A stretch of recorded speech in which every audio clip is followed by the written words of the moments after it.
Hello दोस्तों, welcome to job पक्की with Shubham. तो आज की इस वीडियो में आपको जीके की प्रैक्टिकल स्ट्रैटेजी बताऊंगा। काफ़ी लोगों का एमटीएस का एग्ज़ाम भी है, इसके अलावा डास ग्रेड 2 का एग्ज़ाम भी होगा। और यकीन करें, इससे बेस्ट वीडियो आपको पूरे यूट्यूब चैनल पर कहीं नहीं मिलने वाली, क्योंकि मैं आपको यहाँ पे डीप एनालिसिस करके बताऊंगा कि कौन कौन से टॉपिक से इंपॉर्टेंट क्वेश्चन पूछे जाते हैं, कौन से टॉपिक पहले पढ़ने हैं और कौन से सोर्स फॉलो करने हैं, कहाँ से पढ़ना है, क्या छोड़ना है, हर एक चीज़। यानी कि आपको कमेंट में ये पूछने की जरूरत नहीं पड़ेगी कि मैं ये चीज़ कहाँ से करूँ। ठीक है, तो वीडियो बिल्कुल एंड तक देखना, बहुत क्लैरिटी देकर जाऊँगा। और चाहे 2x पे देखो चाहे 1.5x पे, लेकिन वीडियो को बहुत अच्छे से देखना, बहुत एनालिसिस करके बनाया है। ठीक है, ये टोटल जो एनालिसिस है, टोटल 225 पेपर का एनालिसिस करके और लगभग 9000 क्वेश्चन का एनालिसिस करके बनाई गई है। ठीक है, तो अभी मैं आपको समझाता हूँ। देखो, एनालिसिस करना क्यों ज़रूरी है। जैसे कि मान के चलो आप डी ट्रिपल एस बी की तैयारी कर रहे हैं। ऐसा तो है नहीं कि full flash D triple S B की तैयारी कर रहे हैं। कुछ लोग टीचिंग की तैयारी करके डास ग्रेड 2 में आए हैं। कुछ लोग ऐसे हैं जो यूपीएससी की तैयारी कर रहे हैं, वो भी डास ग्रेड 2 का फॉर्म फिल कर रहे हैं। कुछ ऐसे भी हैं जो ऑलरेडी जॉब में है, वो भी डास ग्रेड 2 का एग्ज़ाम दे रहे हैं। इसके अलावा काफ़ी लोग ऐसे हैं जो एसएससी, सीजीएल, सीपीओ या अदर एग्ज़ाम की तैयारी कर रहे हैं, लेकिन डास ग्रेड 2 की भी तैयारी करना चाहते हैं। देखो, जब आप किसी भी एग्ज़ाम की तैयारी कर रहे हैं ना, तो सबसे पहले आपका टारगेट यही होना चाहिए कि भाई उसका प्रीवियस ईयर पैटर्न देखें कि किस टाइप के क्वेश्चन पूछे जाते हैं और किस टॉपिक से कितना डीप पूछा जाता है। तो ये सब चीज़ एनालिसिस करने में बहुत ज़्यादा टाइम भी लगता है। कई लोग कर भी नहीं पाते, बस पढ़ते जाते हैं, जिस वजह से उनका रिजल्ट नहीं आ पाता जिस तरीके से वो चाहते हैं। उन्हें लगता है कि मैं मेहनत कर रहा हूँ, लेकिन रिजल्ट नहीं आ पा रहा। तो आज की इस वीडियो में आपको यही बताऊंगा। देखो, ज़्यादा आपको सोचना नहीं, बस सुनना है। डी ट्रिपल एस बी में सब्जेक्ट वाइज वेटेज बताता हूँ पहले। स्टैटिक जीके और करंट अफेयर दोनों का लगभग 20-20% आता है। यानी कि 100 में से 40% आपकी क्या आती है, स्टैटिक जीके और करंट अफेयर। ये मैंने एनालिसिस जो बताया है, ये पूरा 225 पेपर का एनालिसिस करके बताया है। ऐसा नहीं है कि सिर्फ एक पेपर का एनालिसिस करके। ठीक है, टोटल इतने सारे क्वेश्चंस का एनालिसिस किया है। लगभग अगर स्टैटिक जीके की बात करें तो 1825 क्वेश्चन, यानी कि 20.6%। इसके बाद geography, history, politics, general science, economics. History में यहाँ पे तीनों सब्जेक्ट हैं आपके, मॉडर्न, मिडाइवल, एंशिएंट। ठीक है, अभी मैं आपको और आगे एक्सप्लेन करता जाऊंगा, बस आप चीज़ों को समझते जाना। देखो, अब बात करते हैं हम स्टैटिक जीके की। स्टैटिक जीके एक ऐसा टॉपिक है जो सबसे ज़्यादा रिपीट होता है। यानी कि अगर आप कोई भी टॉपिक पढ़ेंगे, जैसे कि डांस फेस्टिवल, ठीक है, लिमिटेड टॉपिक्स जब पढ़ेंगे आप, तो क्वेश्चन आप प्रीवियस ईयर करेंगे, तो आप अगर जो भी एग्जाम देंगे, जैसे डास ग्रेड 2 का देंगे या एमटीएस का देंगे, तो आपको वही क्वेश्चन देखने के लिए मिलेंगे एग्जाम में। लेकिन यहाँ पे क्या होता है, आपको याद करना पड़ता है, रिवीजन सबसे ज़्यादा करना पड़ता है, क्योंकि एक बार आपने कोई भी चीज़ पढ़ ली, ऐसा नहीं कि आप कंप्यूटर हो आपको याद रहेगी। लैंग्वेज के क्वेश्चन आपने देखे होंगे, बहुत सारे लैंग्वेज के question D triple S P में पूछे जाते हैं, लेकिन एसएससी के एग्जाम में या अदर एग्जाम में इस तरीके के क्वेश्चन नहीं पूछे जाते। जब आपको पता है कि लैंग्वेज के क्वेश्चन 2 या 3 आ ही जाते हैं हमारी शिफ्ट में, तो 2-3 नंबर क्यों कटवाने, उसको पढ़ना पड़ेगा। ठीक है, तो इसलिए यहाँ पे मैंने एनालिसिस करके दिखाया है कि मॉन्यूमेंट और स्ट्रक्चर के सबसे ज़्यादा क्वेश्चन पूछे जाते हैं, फिर लैंग्वेज एंड स्क्रिप्ट के, फेस्टिवल मेलास के, सेंसस 2011, स्टैटिक स्कीम, जो भी एक्ट वगैरह है उनके क्वेश्चन पूछे जाते हैं। 90% क्वेश्चन स्टैटिक जीके के वन लाइनर मेमोरी होते हैं, यानी कि बार बार रिवाइज करना होता है, बार बार। ठीक है, आप अगर डांस पढ़ेंगे, मान के चलो आपने उत्तराखंड के डांस पढ़े 8, आज आपने पढ़ लिए, और भी स्टेट हैं और स्टेट के भी पढ़े हैं, लेकिन आप कल भूल जाओगे। ठीक है, आप कल फिर रिवाइज करोगे, आप फिर परसों भूल जाओगे। मेरा कहने का मतलब ये है कि जीके में आपको एक लिमिट सेट करनी है। ऐसा नहीं कि अंधाधुंध बस पढ़ते ही जा रहे हैं, पढ़ते ही जा रहे हैं। एक लिमिट सेट करनी है कि बस इतने टॉपिक में पढ़ूंगा और इन्हीं का फिर बार बार रिवीजन करता रहूंगा। इससे एक तो दिमाग शांत रहेगा और आपको एक कॉन्फिडेंस आता रहेगा कि भाई मैं रिवीजन कर रहा हूँ, मैं आंसर जब भी टिक करूंगा एक कॉन्फिडेंस के साथ करूंगा। यानी ऑप्शन में आपको कंफ्यूजन बिल्कुल नहीं लगेगी कि मैं ए लगाऊं या सी लगाऊं। अगर आप रिवीजन नहीं करेंगे, आपको ए भी ठीक लगेगा, सी भी ठीक लगेगा। कई बार अगर किस्मत खराब हुई, आप सी लगाएंगे लेकिन आंसर ए होगा। इस तरीके से दिक्कत आपको देखने के लिए मिलेगी। ठीक है, अब आते हैं करंट अफेयर। करंट अफेयर में देखो, सबसे ज़्यादा क्वेश्चन स्पोर्ट्स से पूछे जाते हैं। हम क्या करते हैं, मंथली करंट अफेयर पढ़ना स्टार्ट कर देते हैं। मंथली करंट अफेयर भी पढ़ना है, लेकिन आपको ये पता है कि भाई स्पोर्ट्स के करंट अफेयर आने हैं, और स्पोर्ट्स के जब करंट अफेयर आने हैं, तो आपको मैराथन वीडियो देखनी है सिर्फ स्पोर्ट्स की, जिसमें 1 साल का स्पोर्ट्स का करंट अफेयर कराया हुआ है। इस तरीके से आपको पढ़ना होता है। ठीक है, फिर स्कीम, मिशन, लॉन्चेस, जो भी मिशन है, जो भी न्यू स्कीम है या रिसर्च है, वो आपको पढ़नी है। फिर पर्सन जो भी इंपॉर्टेंट है, जिसको पद्मश्री अवार्ड मिला है, इस तरीके से जो भी न्यूज़ में रहते हैं वो आपको पढ़ने होते हैं। डिफेंस से रिलेटेड एक्सरसाइज वगैरह, report, ranking, days and theme, इस तरीके से क्वेश्चन पूछे जाते हैं। अभी मैं देखो इनको और ज़्यादा एक्सप्लेन करूंगा, हालांकि मेरा थोड़ा गला खराब है, मैं चीज़ें थोड़ा जल्दी कवर करने की कोशिश कर रहा हूँ। एक चीज़ और, इसका डिफिकल्टी लेवल देखें तो ये भी इजी लेवल के आते हैं, इतना हार्ड लेवल के करंट अफेयर नहीं आते अगर आप उसको पढ़ते हो तो। अगर आपने अच्छे से करंट अफेयर पढ़ा है तो आपको इजी लगेगा, नहीं पढ़ते तो दिक्कत आएगी। यहाँ पे अगर रिपीटेशन की बात करें तो रिपीटेशन बिल्कुल नो है, मतलब लो है। टॉपिक रिपीट होगा लेकिन करंट अफेयर एग्जैक्ट रिपीट नहीं होगा, ठीक है, रिपीटेशन इसमें नहीं है। इसके अलावा अब बात करते हैं हम जियोग्राफी की। देखो जियोग्राफी में भी ये इंपॉर्टेंट टॉपिक्स हैं यहाँ पे लिखे हुए हैं, ये सबसे पहले आपको कवर करने हैं, इनसे सबसे ज़्यादा क्वेश्चन पूछे जाते हैं।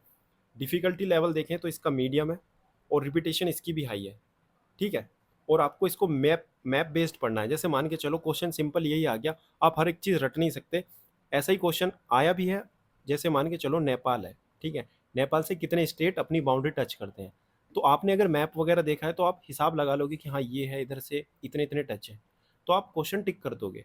कल को मिजोरम से रिलेटेड क्वेश्चन आ गया कि मिजोरम से कौन सा स्टेट टच नहीं करता, सेवन सिस्टर में से कौन सा, देखो क्वेश्चन ईजी है, मैं वहीं पे बता रहा हूँ जहाँ पे आपको दिक्कत आ रही है। सेवन सिस्टर हमें राइट साइड ही दिक्कत आती है, ठीक है, यानी कि नॉर्थ ईस्ट की तरफ, तो इधर से क्वेश्चन आएगा तो आप गलत कर दोगे। अगर आपने मैप बेस्ड स्टडी करी है तो आप गलत नहीं करोगे। तो चीज़ें काफ़ी ऐसी हैं जो आपको रटनी नहीं है, समझनी भी है। तो स्टैटिक फैक्ट याद करने के हैं, मैप बेस्ड आपको पढ़ाई करनी है, चाहे रिवर हो आपको पता होना चाहिए वेस्ट फ्लोइंग रिवर कौन सी है, ईस्ट फ्लोइंग रिवर कौन सी है, ठीक है। चलो अब आते हैं आगे। हिस्ट्री, हिस्ट्री में भी देखो मॉडर्न हिस्ट्री सबसे ज़्यादा रिपीट होती है, तो ये बात ध्यान रखना कि मॉडर्न हिस्ट्री पे आपको सबसे ज़्यादा फोकस करना है, फिर उसके बाद मिडाइवल देन एंशिएंट। अब बात करें क्वेश्चन की तो फ्रीडम स्ट्रगल से क्वेश्चन आते हैं, रिवोल्ट से क्वेश्चन आते हैं, गांधीयन एरा से, आईएनसी इंडियन नेशनल कांग्रेस से क्वेश्चन आते हैं। इस तरीके से अलग अलग ये टॉपिक हैं, अभी आगे भी हम दिखाएंगे। डिफिकल्टी लेवल की बात करें तो ये थोड़ा मीडियम से हार्ड पड़ जाता है। रीज़न सिर्फ यही है कि आपको एग्जैक्ट डेट नहीं याद हो पाती, या बहुत सारे मुगल में इस तरीके के आर्किटेक्चर होते हैं या इंस्टीट्यूशन होते हैं, या बहुत से आपने देखे होंगे कि किसी ने मोन्यूमेंट बनवाया, तो आप याद नहीं कर पाते, रिलेट नहीं कर पाते, या डेट एग्जैक्ट याद नहीं कर पाते। आपने देखे भी होंगे एनालिसिस करके कि दिल्ली सल्तनत के एग्जैक्ट जो भी है तुगलक वंश है, ठीक है, तुगलक वंश में मोहम्मद बिन तुगलक का किस ईयर से किस ईयर तक उनका मतलब कार्यकाल रहा था, इस तरीके के क्वेश्चन पूछे गए हैं। तो ये कार्यकाल एग्जैक्ट याद रखना थोड़ा डिफिकल्ट पड़ जाता है। टॉपिक डिफिकल्ट नहीं है, बस उसका जो लेवल है वो थोड़ा आपको डिफिकल्ट पड़ सकता है, अगर आप रिवीजन नहीं करेंगे तो दिक्कत आती है। मैं फिर कह रहा हूँ, अगर आप लिमिट सेट करके बार बार रिवीजन करेंगे तो हर एक चीज़ आसान है, ठीक है। इसके बाद अब बात करते हैं हम पॉलिटी की। तो देखो पॉलिटी सबसे, जिसमें कहते हैं ना कि सबसे ज़्यादा रिपीटेटिव और इजी सब्जेक्ट है वो पॉलिटी है। आपको बस डायरेक्ट आर्टिकल समझने हैं और याद करने हैं, वहीं से क्वेश्चन आपको देखने के लिए मिलेंगे। चाहे कोई भी टॉपिक हो, फंडामेंटल राइट हो, यूनियन एग्जीक्यूटिव हो, पार्लियामेंट हो। कुछ टॉपिक ऐसे हैं जिनसे डिफिकल्ट क्वेश्चन आते हैं, जैसे कि आपने देखा है अभी एएस का एग्जाम भी हुआ है या एमटीएस का भी एग्जाम हुआ है, उनमें जो क्वेश्चन है एक दो देखो हार्ड तो रहेंगे, वो जो हार्ड है उनके लिए भी मैं बता रहा हूँ। आपको क्या करना है, जैसे बेसिक है आर्टिकल वगैरह वो तो याद करनी है। कुछ टॉपिक ऐसे होते हैं जिनसे डीप क्वेश्चन पूछे जाते हैं, जैसे कि पंचायती राज, ठीक है, म्यूनसिपालिटी, इनसे डीप क्वेश्चन पूछे जाते हैं, तो इन टॉपिक को आपको और ज़्यादा फोकस करके पढ़ना है। जैसे कि म्यूनसिपालिटी से सब क्लाउज के साथ क्वेश्चन पूछ लेता है, ठीक है, कि 243 ZA में क्या है, इस तरीके से इसका इलेक्शन किस में है म्यूनसिपालिटी का, इस तरीके से क्वेश्चन पूछ लेते हैं।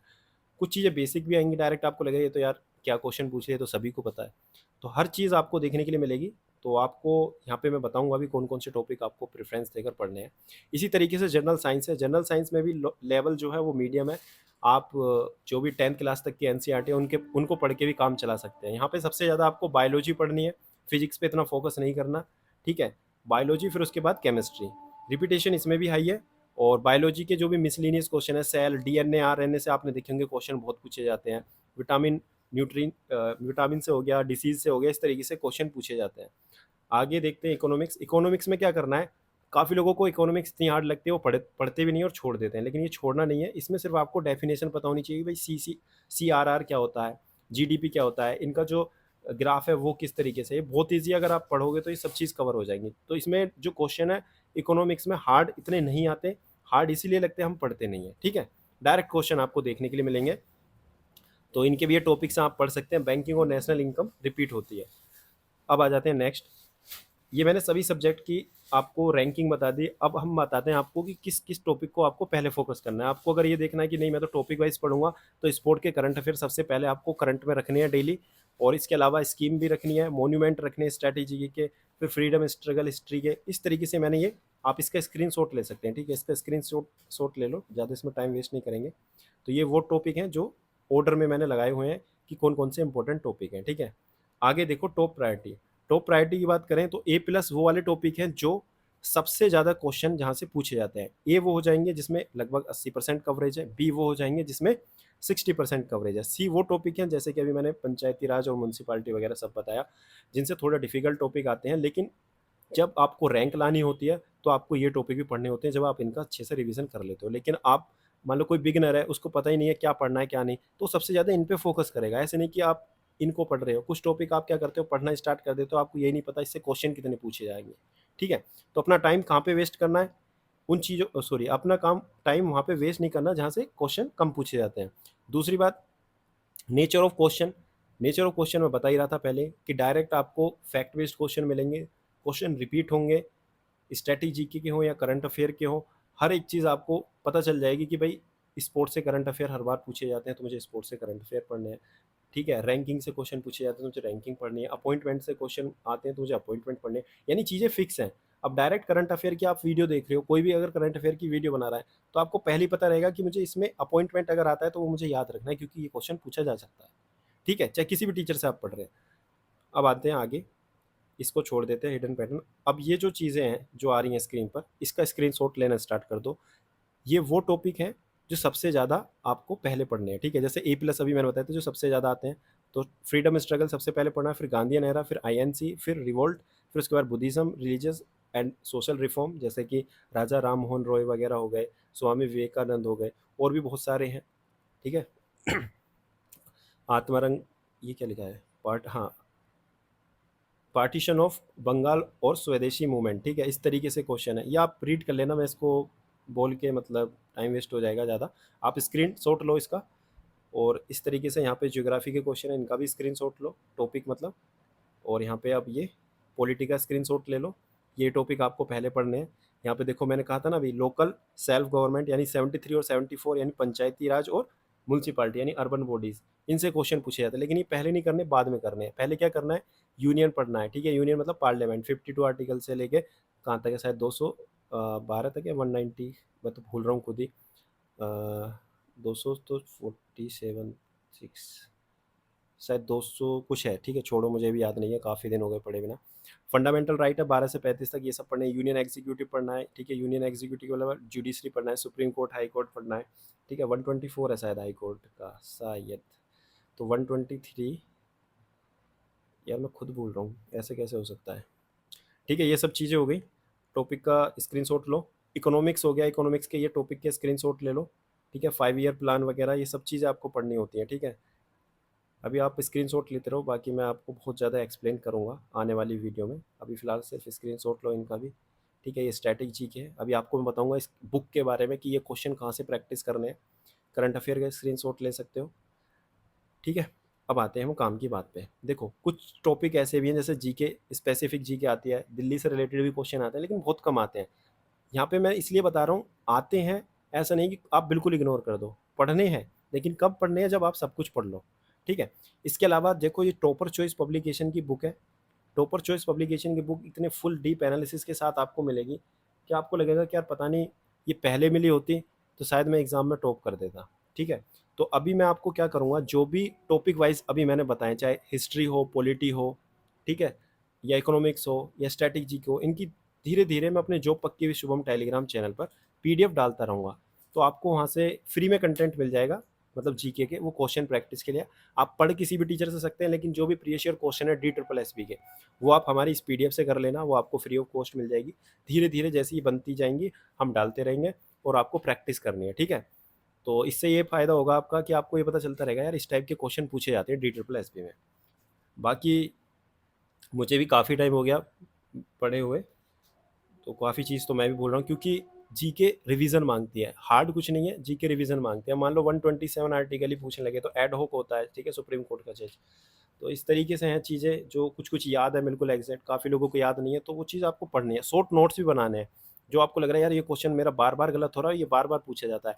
44 अमेंडमेंट एक्ट है, ठीक है, 42 भी अमेंडमेंट एक्ट है, इसमें काफ़ी सारी चीज़ें, इसमें भी काफ़ी सारी चीज़ें हैं। कई बार हमें समझ नहीं आता, हम 42 लगा देते हैं, लेकिन वो 44 की होती है। तो ये चीज़ें ना आपको खुद जितना ज़्यादा पढ़ोगे ना, उतनी ज़्यादा नॉलेज होगी, उतना ज़्यादा आपको ये पता चलेगा क्या छोड़ना है क्या पढ़ना है। ठीक है, चलो, ये मोस्ट रिपीटेड टॉपिक तो मैंने खैर बता ही दिए, ये बार बार रिपीट हो रहे हैं। ये एनालिसिस हमने किया हुआ है, यानी कि टॉपर चॉइस पब्लिकेशन के साथ, तो इसको आप छोड़ो, ये आपका काम नहीं है। अब बाकी की स्ट्रेटजी ये भी छोड़ो। देखो ट्रेंड की बात करें तो स्ट्रेटजी के लगभग 8-9 क्वेश्चन पूछे जाते थे 2025 में, 2026 में भी वही है। ज्योग्राफी के भी सेम 4 से 5, 5 से 6 सेम वही है, लेकिन इस बार करंट अफेयर थोड़ा-सा बढ़ चुका है, ठीक है? तो ये थोड़ा आपको ज़्यादा फोकस करना होगा, बाकी सब कुछ सेम है, ठीक है? ये आप रीड कर लेना, ठीक है? हम टाइम वेस्ट नहीं करेंगे इस पे। मैं आपको एक और चीज़ बताता हूँ। मैंने ये सब चीज़ एनालिसिस करके आपको बता तो दी। अब मेन चीज़ है कि शुरुआत कहाँ से करें? देखो, शुरुआत करने के लिए आप परमार, ठीक है, 4.0 या एफआरबी, ठीक है, 4.0 के मैंने नोट्स शेयर किए हुए हैं, वहाँ से आपको अपने बेस बनाना है, ठीक है? जैसे पॉलिटी पढ़नी है, पॉलिटी का बेस बनाना है। डायरेक्ट क्वेश्चन तो वैसे भी नहीं कर पाओगे आप, बेस तो आपको बनाना पड़ेगा। या आपको लग रहा है नहीं, मैं किसी और टीचर से पढ़ रहा हूँ, वहाँ से मुझे समझ में आ रहा है। देखो, ज़्यादा लेंथी कोर्स नहीं पढ़ना। सबसे पहली पहली चीज़ तो ये है कि ज़्यादा लेंथी नहीं पढ़ना। जितना ज़्यादा बड़ा पढ़ोगे उतना ज़्यादा टाइम लगेगा, उतना ज़्यादा आपके पास डाटा रहेगा, याद करने के लिए भी, रिवीजन के लिए भी टाइम लगेगा। तो ज़्यादा फालतू की चीज़ें नहीं पढ़नी, लिमिटेड कंटेंट पढ़ना है। या तो एफआरबी से पढ़ लो, और डायरेक्ट फिर क्या करना है, जो भी मैं पीडीएफ शेयर करूँगा, प्रीवियस ईयर क्वेश्चन लगाओ, जो गलत हो रहे हैं उनको अपने नोट्स में अपडेट करो और बार बार उन्हीं का ही रिवीजन करो। मैं गारंटी दे रहा हूँ, आप 40 में से 30 प्लस स्कोर कर लेंगे अगर इस पीडीएफ को पढ़ेंगे तो, ठीक है? तो अब आते हैं, ये कोई प्रमोशन नहीं है, मैं आप सबकी हेल्प कर रहा हूँ यहाँ पे। और सच में टॉपर्स चॉइस पब्लिकेशन ने इस तरीके से पीडीएफ बना के बहुत ज़्यादा हेल्प करी है स्टूडेंट की, और काफ़ी लोगों को पता नहीं है, लेकिन धीरे धीरे हम आपको कंटेंट प्रोवाइड करेंगे। जैसे कि जीके का हो गया, ठीक है, सेम इसी तरीके से मैं मैथ भी पढ़ाऊँगा अभी यूट्यूब पर। और इसके बाद इंग्लिश की पीडीएफ हो गई, अभी जल्द ही वो कैब की बुक भी रिलीज़ होगी। तो काफ़ी लोगों को दिक्कत आती है कि भाई ब्लैक बुक से ही पढ़ना है, या डी ट्रिपल एस बी कोई बुक आ जाए तो वहाँ से हम पढ़ सकते हैं। तो आपको डी ट्रिपल एस बी की एक बेहतरीन वो कैब की बुक भी मिलेगी। धीरे धीरे हम हर एक चीज़ प्रोवाइड करेंगे आपको, ठीक है? अब बात करते हैं स्ट्रैटेजी की। अगर आपको लग रहा है कि नहीं, मैं खुद से पढ़ना चाहता हूँ जीके, तो ये 30 डेज़ का प्लान है, फिर इसके बाद 60 डेज़ का, फिर 90 डेज़ का। अपने हिसाब से आप पढ़ सकते हैं, स्क्रीनशॉट ले लो कि भाई पहले वीक में मैं स्टैटिक जीके कवर करूँगा, स्टैटिक जीके के जो भी इंपॉर्टेंट टॉपिक्स अभी मैंने बताए हैं, तो एक हफ्ते में मैं उसको कवर करूँगा। अपने हिसाब से पढ़ना है, 2 घंटे या 1.5 घंटे, सुबह या शाम, जब भी आपको लगे कि जिस टाइम आपको पढ़ना चाहिए। काफ़ी सारे लोग वर्किंग हैं, तो उसको अपने हिसाब से टाइम वो करना है, मैनेज करना है, तो कर सकते हैं। बाकी टारगेट क्या रखना है, अभी मैंने बताया था कि लिमिटेड पढ़ना है। 80-20 रूल का मतलब यही होता है कि 20% अगर आप पढ़ रहे हैं ना, तो उसमें से लगभग 60% क्वेश्चन आने चाहिए एग्जाम में। ऐसा नहीं आप पढ़ रहे हैं लेकिन क्वेश्चन ही नहीं कर पा रहे, आप पढ़ रहे हैं चीज़ों को रिकॉल नहीं कर पा रहे, यानी एफर्ट्स कम लगे और रिजल्ट ज़्यादा है। इस तरीके से आपको पढ़ना है, और हमारा टारगेट भी यही है कि चीज़ों को आसान बना के हम तुम्हें दें और मेहनत करके आप सिलेक्शन लो, ठीक है? बार बार हर साल पढ़ना, ये सब झंझट खत्म करना है, एक बार में सिलेक्शन लेना है, ठीक है? अब जो भी वर्किंग प्रोफेशनल है, जो ऑलरेडी जॉब में है, उनको किस तरीके से पढ़ना है, वो अपना खुद का टाइम टेबल ही बना सकते हैं। क्योंकि जीके एक ऐसा सब्जेक्ट है जिसमें पेन पेपर की ज़रूरत नहीं पड़ती। मैथ के लिए तो आपको, जैसे मान लो आप कहीं भी जॉब कर रहे हो, तो आपको मैथ के लिए घर पे ही होना चाहिए या रूम पे होना चाहिए, जिसमें आप पेन पेपर लेके प्रैक्टिस करोगे। लेकिन जीके में क्या करना है, आपको सिर्फ रीडिंग करनी है, बार बार रिवीजन करना है। तो फ्री टाइम में जब भी आपको लगे, ऑफिस में जहाँ भी आप जॉब कर रहे हैं, वहाँ पे आप कर सकते हैं। मॉर्निंग में करंट अफेयर पढ़ सकते हैं, इवनिंग में आपको टाइम लग रहा है तो आप अपने नोट्स पढ़ सकते हैं, जो भी मैंने बताए परमार सर के, ठीक है, या आपके खुद किसी टीचर के हैं। लेकिन आपको हमारी इस पीडीएफ से प्रीवियस ईयर क्वेश्चन जरूर करने हैं, ठीक है? इसलिए करने हैं जिससे आपको ये पता चले कि जो भी मैं पढ़ रहा हूँ, क्या उसका यूज़ मैं कर पा रहा हूँ, एग्जाम में आएंगे क्वेश्चन, वो हो जाएंगे सोल्व या नहीं होंगे, या बस मैं पढ़ता ही जा रहा हूँ, ठीक है? चलो, अभी मैं आपको टारगेट सीरीज़ के बारे में बताऊंगा, ठीक है? टारगेट सीरीज़ भी चल रही है हमारी 100 डेज़ की, डास ग्रेड 2 के लिए। कोई भी ऐसा स्टूडेंट है जो सीरियस है, जो सच में इस एग्ज़ाम को क्लियर करना चाहता है, तो वो हमारी टारगेट सीरीज़ में इनरोल कर सकता है। बहुत ही बेहतरीन टारगेट सीरीज़ है, जिसमें मैं ये सभी जो भी टॉपिक्स बता रहा हूँ, जिनकी पीडीएफ बता रहा हूँ, हर एक चीज़ में धीरे धीरे जैसे जैसे बनती जाएगी, चाहे वो कैब हो, चाहे मैथ की पीडीएफ हो, वो हर एक में डालता रहूँगा, ठीक है? तो उसके लिए मैं आपको बता देता हूँ किस तरीके से ज्वाइन करना है। ये पेड टारगेट ग्रुप है, ऑलरेडी काफ़ी स्टूडेंट इससे तैयारी कर रहे हैं। हमारा 120 डेज़ का टारगेट ऑलरेडी कंप्लीट एक बार हो चुका है एएसओ का, अभी 100 डेज़ का रिवीजन चल रहा है। अगर एग्ज़ाम अक्टूबर में होता है तो 100 डेज़ में सब कुछ कंप्लीट करा देंगे हम रिवीजन के साथ। अगर एग्ज़ाम फ़ेब में होता है, थोड़ा डिले हो जाता है, तो फिर हम तीसरा रिवीजन करेंगे। तो रिवीजन जितना ज़्यादा करोगे उतना आपको कॉन्फिडेंस आएगा कि मैं इस एग्ज़ाम को क्लियर कर सकता हूँ। अब मैं आपको बताता हूँ कि जॉइनिंग प्रोसेस क्या है, कैसे इसको जॉइन करना है, ठीक है? देखो, जॉइन करने के लिए आपको इस क्यूआर कोड पर 499 पे करना है। 499 पे करने के बाद आपको उस पेमेंट का स्क्रीनशॉट 8860131140 इस व्हाट्सएप पर भेजना है। ये नंबर सिर्फ व्हाट्सएप पर अवेलेबल है, तो व्हाट्सएप पर ही भेजना है। टेलीग्राम या पर्सनल मैसेज या कॉल इस पर मत करना, क्योंकि ये लगेगा नहीं, ठीक है? आप डायरेक्ट इस पर भेज सकते हैं, यहाँ पे बात कर सकते हैं, मैसेज कर सकते हैं मुझे।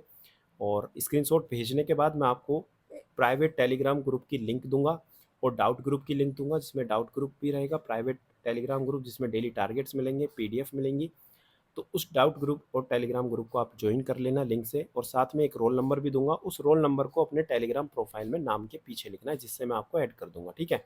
टारगेट सीरीज़ में क्या होगा, किस तरीके की टारगेट सीरीज़ होती है, एक बार मैं आपको समझा देता हूँ। काफ़ी लोग नए हैं जिनको लग रहा होगा कि पता नहीं टारगेट सीरीज़ क्या है। टारगेट सीरीज़ का मतलब ये होता है, मैं डेली आपको रात को डे 1 का, जैसे मान लो आपको मैंने एक टारगेट दिया कि इंग्लिश में ये पढ़ना है, हिंदी में, मैथ में, रीजनिंग में, जीके में, टॉपिक दूंगा, लिंक दूंगा कि पढ़ना कहाँ से है। आपका काम क्या है कि अपना रूटीन बनाना है कि आज मुझे ये टारगेट मिल चुका है और रात तक मुझे कंप्लीट करना है कैसे भी। 8 से 10 घंटे का टारगेट रहेगा, ठीक है। कोई बच्चा 6 घंटे में भी कर सकता है, क्या होता है किसी की मैथ स्ट्रॉन्ग है, वो कुछ टॉपिक स्किप भी कर सकता है, ठीक है, ऑलरेडी रिपीटर है। तो इस तरीके से आपको 8 से 10 घंटे लगेंगे टारगेट कंप्लीट करने में, और मेहनत करनी पड़ेगी क्योंकि रिपीटर काफ़ी है। मेहनत करोगे तभी सिलेक्शन होगा। तो अब इसमें क्या करना है, टारगेट आपने लिख लिया, टारगेट कंप्लीट करते जाना है।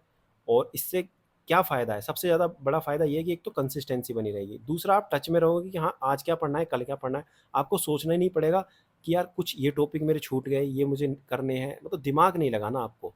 दिमाग लगाने का आपका काम खत्म हो जाएगा, आपका काम सिर्फ ये, जो चीज़ मिल गई उसको कंप्लीट करो, काम खत्म। 100 डेज तक आपको 100% इंप्रूवमेंट मिलेगी, और हम बहुत सारे फुल मॉक प्रैक्टिस भी करेंगे, कहाँ से करने हर एक चीज़ मैं आपको बता दूंगा, ठीक है। चलो बाकी thank you so much, video कैसी लगी मुझे बताना, इसी तरीके से मैं और भी सब्जेक्ट का डीप एनालिसिस के साथ आपको एक्सप्लेन करूँगा। मेरा भी गला ख़राब है, इस वजह से मैंने थोड़ा वीडियो को जल्दी खींचा। अगर आपको कोई भी चीज़ ऐसी लगती है कि नहीं समझ में आई तो मुझे कमेंट में बताना, बाकी हम वीडियो बनाते रहेंगे, ठीक है। चलो thank you so much, bye.